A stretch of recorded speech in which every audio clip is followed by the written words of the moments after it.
जय हिंद दोस्तों, हमारे YouTube चैनल में आप सभी का स्वागत है। मैं हूं मनीषा और आज मैं बात करूंगी कि स्टेट पीसीएस एग्जाम क्वालिफाई करने के बाद जितने भी एस्पिरेंट पुलिस ऑफिसर बनते हैं, डीएसपी बनते हैं, तो उनका प्रमोशन किस टाइप से होता है, वो आईपीएस कैसे बनते हैं। तो आज की वीडियो में मैं इसी की जानकारी दूंगी, इसलिए वीडियो को लास्ट तक देखिएगा। जानकारी से रिलेटेड ऐसे ही वीडियो पाने के लिए आप हमारे चैनल को सब्सक्राइब कर लें। दोस्तों, आप सभी को पता होगा कि हर राज्य का अपना पब्लिक सर्विस कमीशन है। अब यहाँ पर मैं आपको बता दूं कि हर राज्य का जैसे पब्लिक सर्विस कमीशन है तो उनका अपना अपना एग्जाम होता है।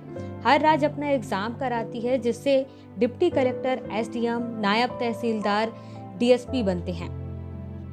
जो लोग एडमिनिस्ट्रेशन में काम करते हैं, मतलब कि एसडीएम, डिप्टी कलेक्टर बनते हैं, उनको हम पीसीएस ऑफिसर कहते हैं।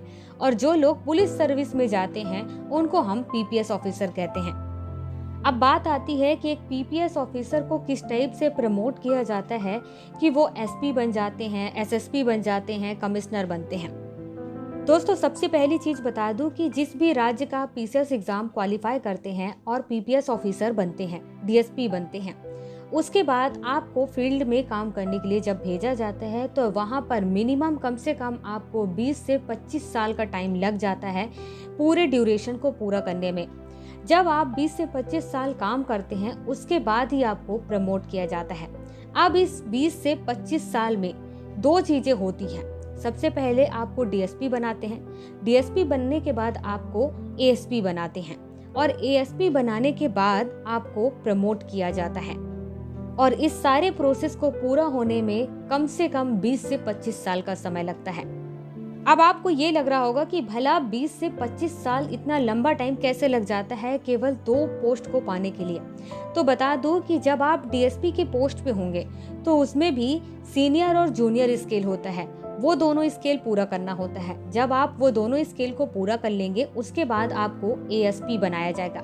जब आप एएसपी बनेंगे तो उसमें भी 2 स्केल होते हैं, जूनियर और सीनियर स्केल।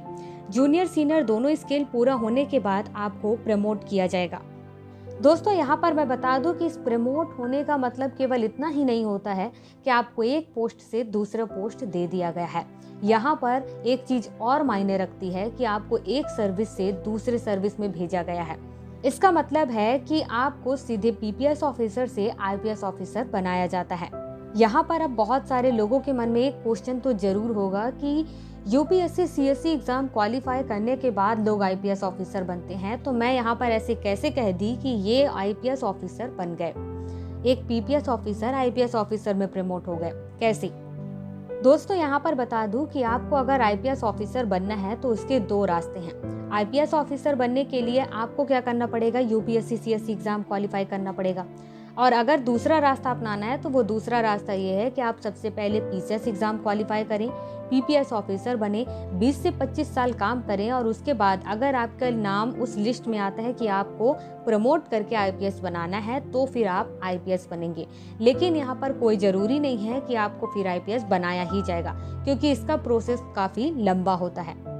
तो मुझे लगता है कि आपको समझ में आ गया होगा कि मैं यहाँ पर क्यों कह रही हूँ कि आपको पीपीएस ऑफिसर से आईपीएस ऑफिसर में प्रमोट किया जाएगा। अब मैं बता दूं कि पीपीएस ऑफिसर से आईपीएस ऑफिसर में कैसे प्रमोट किया जाता है, इस पे क्या प्रोसेस होता है।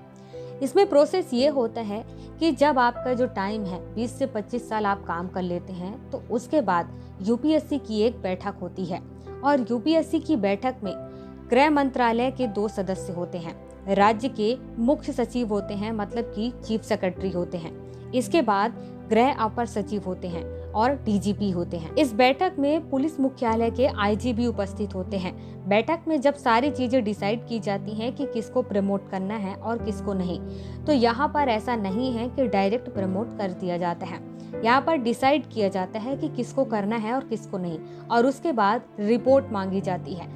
रिपोर्ट में जिला स्तर पर शाखाओं के एसपी और कमांडेंट स्तर के जितने भी पदाधिकारी होते हैं, इनको आदेश दिया जाता है कि जिन लोगों को प्रमोट करना है उनके सभी जितने रिपोर्ट है अभी तक के सारे रिपोर्ट लेके आए। और रिपोर्ट में क्या चीज चेक किया जाता है कि जो अफसर हैं उनमें कोई क्राइम मामला तो नहीं है, कोई आरोप तो नहीं है, उसके बाद कोई मामला ऐसा तो नहीं है जिस पर मतलब कि पनिशमेंट देना है या कोर्ट में है।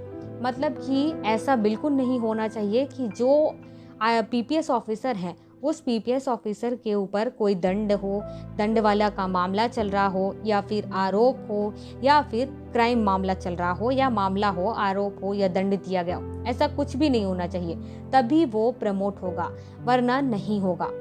तो दोस्तों, इस सारी प्रक्रिया को जानने के बाद आपको समझ में आ गया होगा कि किस प्रकार से एक पीपीएस ऑफिसर का प्रमोशन होता है और वो आईपीएस ऑफिसर बनते हैं।